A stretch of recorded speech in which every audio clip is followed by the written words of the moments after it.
Eddy Badrina. Today's guest is the CEO of Eden Green, a vertical farming technology company that builds, manages, and licenses a greenhouse technology platform that increases local access to nutritious produce.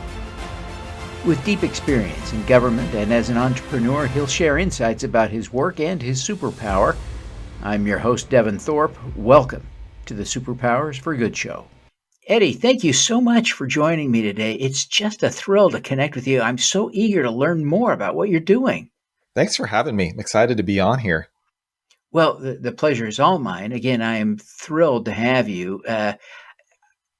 You're doing some amazing stuff. People have been talking about this for a while, but you're beginning to really scale up at Eden Green Technology, this vertical farming technology. Tell us about it. Yeah, it's a pretty unique technology, but really, in essence, it's the story behind the tech that's so meaningful, and it's what drives me personally, and it's really the story of our two founders. They're brothers from South Africa, Jacques and Eugene, and they're on my staff. One's a CTO and one's the CIO. But they were living in Johannesburg and were feeding in their neighborhood, just passing candy out, had a bounce house going. And they ran across this kid, 5-year-old boy, who was stuffing his pockets with candy. And they said, "Hey, slow down, right? There's more that'll go around. You don't need to hoard." And they asked his teacher, "Hey, what's his scenario? What's his situation? Why is he doing this?" And teacher said, "Well, it's actually not for him. It's for his 3-year-old sister back home. It's her day to eat and not his." So one, the fact that she had to pick a day to eat, and two, that he was giving candy as the meal was really something that struck a chord in them. And so for most people, it strikes a chord and they feel bad about it and then they go on with their day. Well, these two guys just went into their garage and started trying to create what would become our patented technology, which is a way to control all aspects of growing a plant, but using as much sunlight as you can. So what has been produced out of that, and what's patented here in the United States and the EU and a number of other places, is growing vertically, but in a greenhouse. That sounds really sort of plain and very simplistic, but the reality is it's never been done before so much that we have the patent, right? Most people grow in a greenhouse and it's flat tray greenhouse. But there are problems with that, which I can explain later. And then some people grow in vertical farms that are all indoors, but there are problems with that. So we've combined the best of both worlds, the efficiency of a greenhouse with the density of a vertical farm. Wow.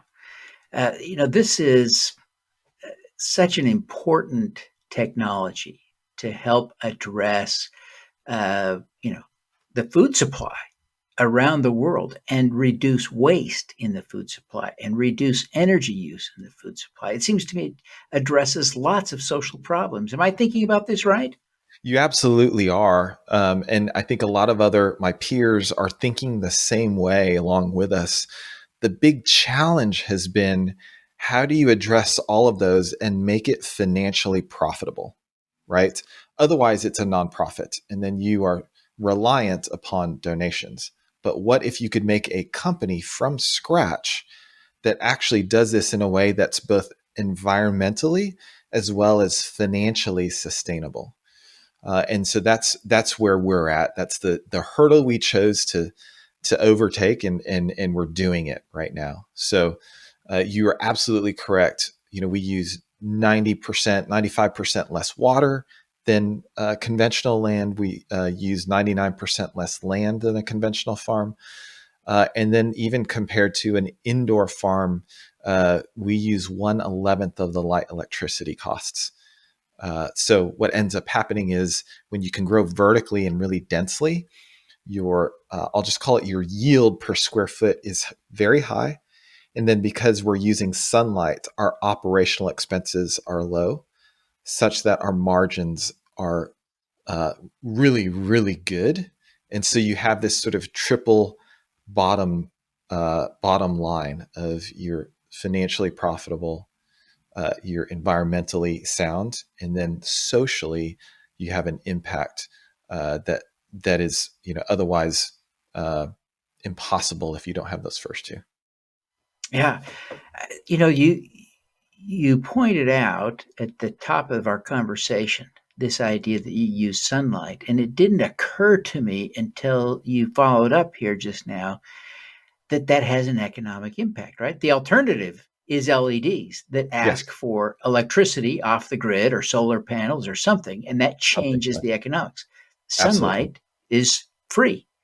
Uh, and abundant. So Yeah. tell us a little bit about how you are capturing the sunlight and using that in a vertical farming situation. So in normal vertical farms, which are usually all indoors, right? And you've described Mm-hmm. them. They're basically bunk beds, right, of greens, layer upon layer upon layer, up to 36 feet tall, as some of our peers and competitors. But on each layer, there are lights, Mm-hmm. because if, just like a bunk bed, if you put one on top of the other, you have shadow, right? You have where the Mm-hmm. sun cannot shine. So that's in essence what indoor farms have done, is they've eliminated the sunlight in order to control the amount of light. It's called DLI, daily light intake. Well, the cost of eliminating, the cost of control rather, is that you've got all this light electricity costs. So 1.5 acres of a vertical farm, which is the size of ours, is equal to about 5 to 6 acres of greenhouse, which is equal to up to 50 or 60 acres of open land farming, right? Wow. The problem with a vertical farm, of an acre and a half of a vertical farm, it uses roughly 4 to 5 million kilowatt hours a month to run that Whoa. vertical farm. When you're trying to grow something as basic as greens, it just doesn't fit the bill. Yeah. Economically, it doesn't pencil, as we like to say, right? So, and not only does it not pencil, then where are you getting all of that electricity from? Unless you've got a solar farm that's 10 times the size of that facility, you're probably getting it from coal, LNG, something not sustainable. So you start to really question, peeling back just one layer of the onion, no pun intended, you really start to question the ESG components of those vertical farms. Uh, so then, if you don't have to use that electricity, it becomes much more financially sustainable, and then the environmental impact is much more sound. Yeah. Yeah. Um, so, how are you designing your vertical farm to avoid that problem? So what we do is we basically have huge walls of greens, and those walls consist of individual towers. And those towers consist of 36 plant spots per tower. And so, what those do, those walls, if you put them, call it 6 feet apart, it lets the sunlight in. And then, whatever DLI doesn't get at the bottom, we have actually patented a patented light technology that allows us to have supplemental LED lights shine upon those lower rows. So you don't get what's known as stratification, right? You have consistency top to bottom. And so for our technology, one of our greenhouses, we can grow 5-ounce plants on the very tippy top.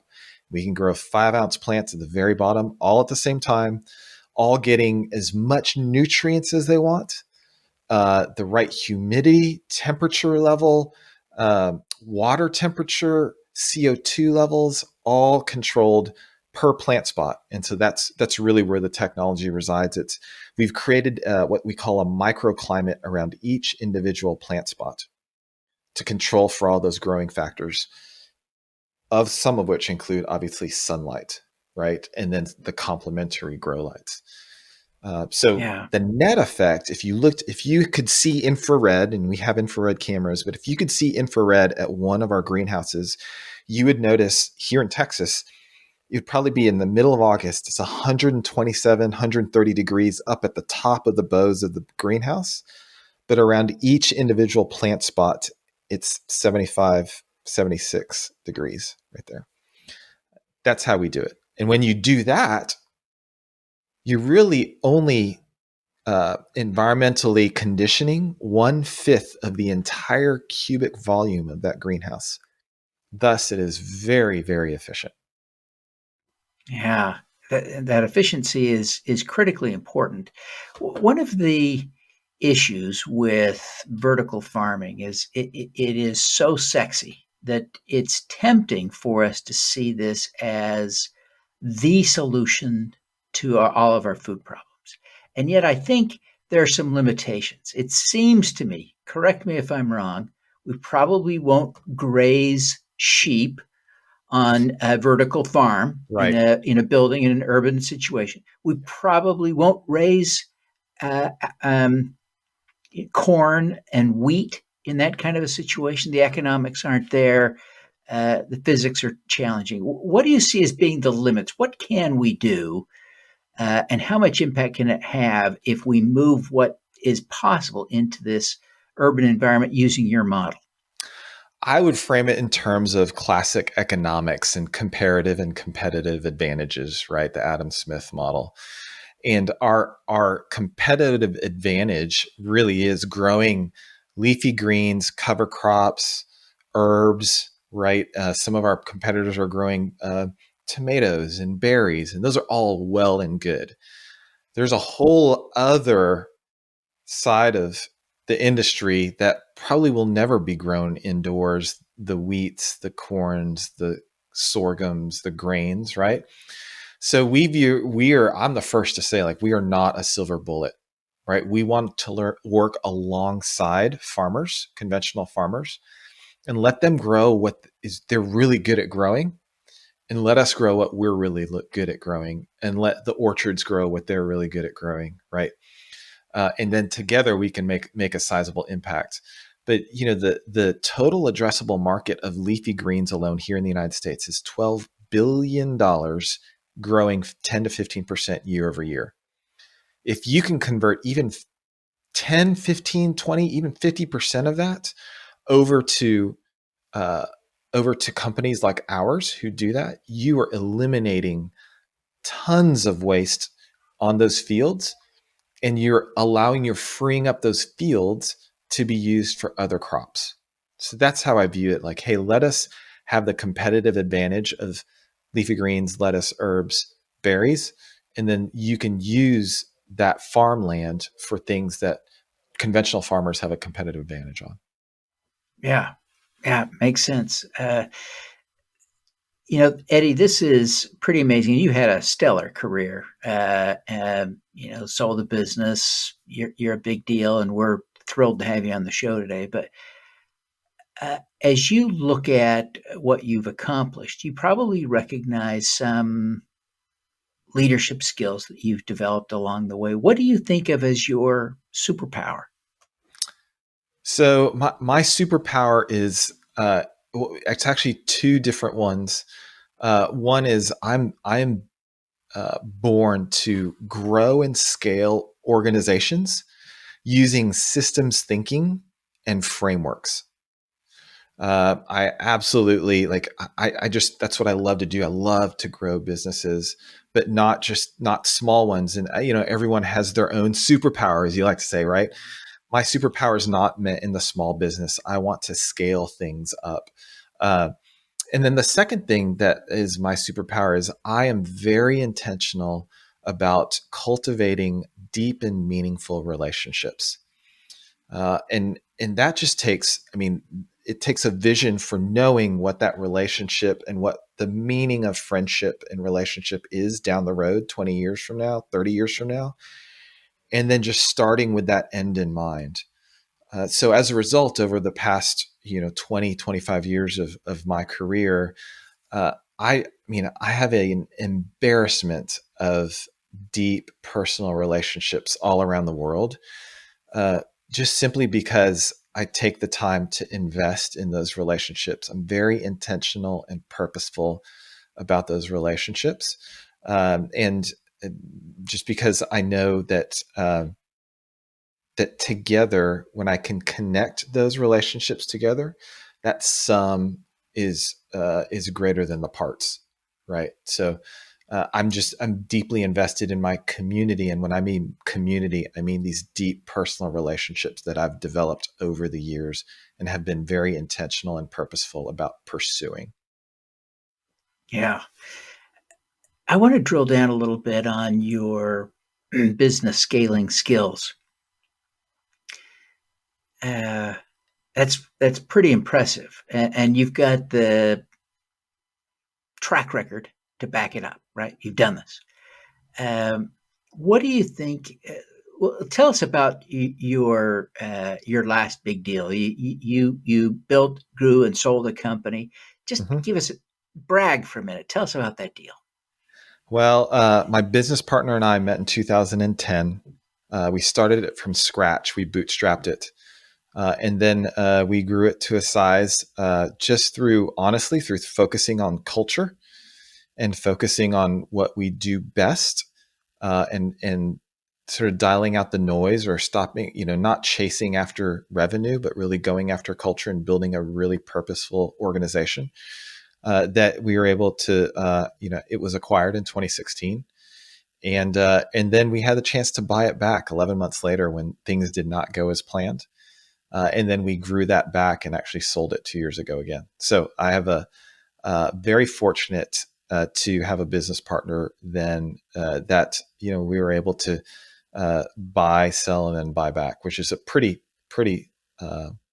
rare story. One, to be able to grow a business successfully. Two, to have a business partner that lasts for longer than 2 years, right? Three, to be able to sell and have a liquidity event, and then four, obviously to buy it back. So I attribute that, almost all of that, to my relationship with my business partner, and then to the fact that I focused on the relationships and the careers of the folks around me less than I focused on my own. Yeah, yeah.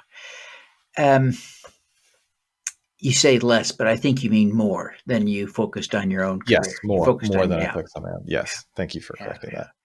Well, I wanted to make sure the audience heard what you meant. Yeah, yeah.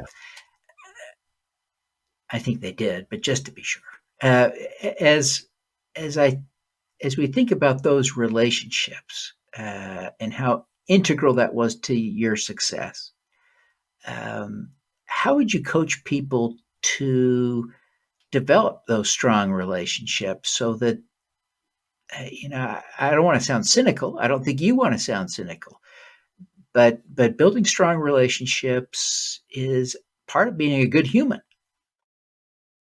Yeah, I think it's essential to be human.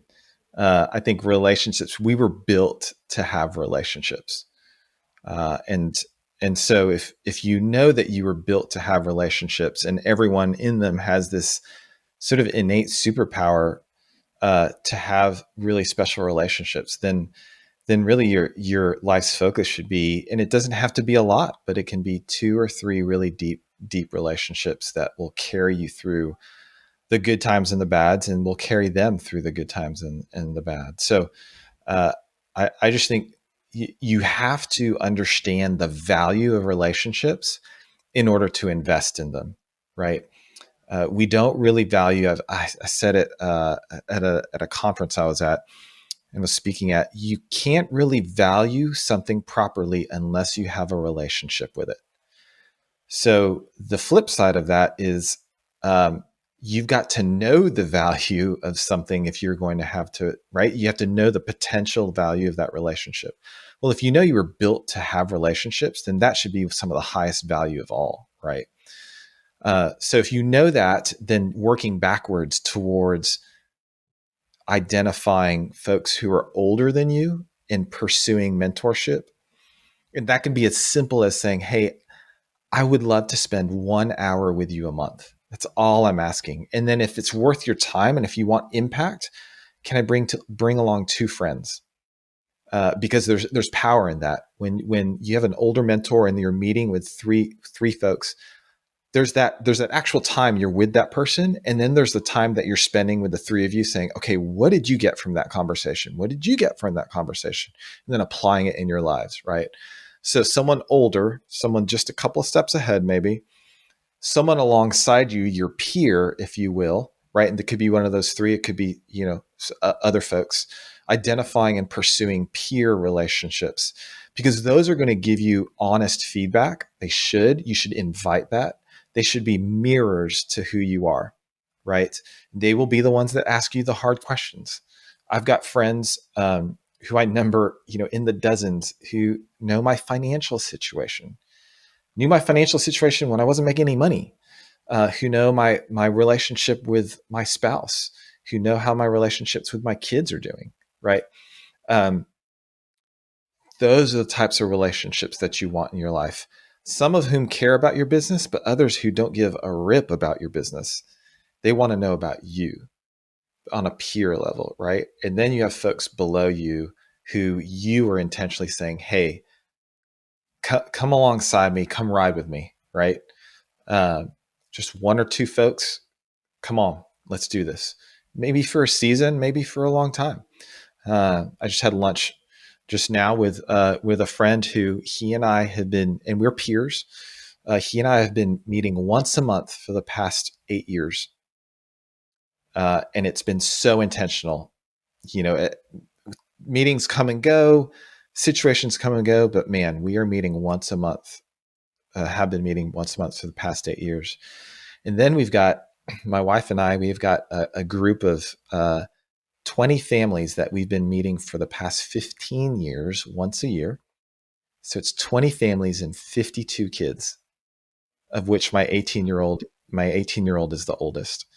And we all run it, and we all just have a long weekend where we're together. And it's because we want to be together. We want to live life together. But more importantly, we want to show our kids a vision of what it looks like to live life in community. But all that is so super intentional, super, super intentional. That's amazing. That's amazing. Well, Eddy, I really appreciate you taking the time to visit with us today. I appreciate you sharing your story, your insights, your superpower. Before we wrap up, could I ask you to tell people how they can learn more about Eden Green Technologies, how they can connect with you personally, and whatever else you want to share about being in touch? Yeah. They can reach us at edengreen.com. That's the best way to look up all of what Eden Green's about. And then for me, Badrina, my last name, .com, badrina.com. They can learn about me personally. And I would say, the parting piece would be, we talked a lot about relationships in this podcast. It's probably like some of your audience, like, I wasn't expecting that. But really, that's at the heart of what Eden Green is doing. We are trying to reconnect the relationship of people with their food. And we do that by closing the distance and having locally grown greens that's accessible to everyone, right? And when you can reconnect people with their food, something amazing in society happens. Both because they know where it's grown, but they also know who's growing it and the true cost and value of what it takes to get it from the farm to their table. Yeah. Fantastic. Eddy, thank you so much for being with us today. We wish you every success in your efforts to build a company that helps to address the chronic food problems we have in this world. We want to see you succeed. Thank you so much. All righty. Let's do some good. Thank you for tuning in to the Superpowers for Good show. Twice each week, we host changemakers who share their impact, insights, and superpowers. Don't miss another episode. Subscribe today at superpowersforgood.com.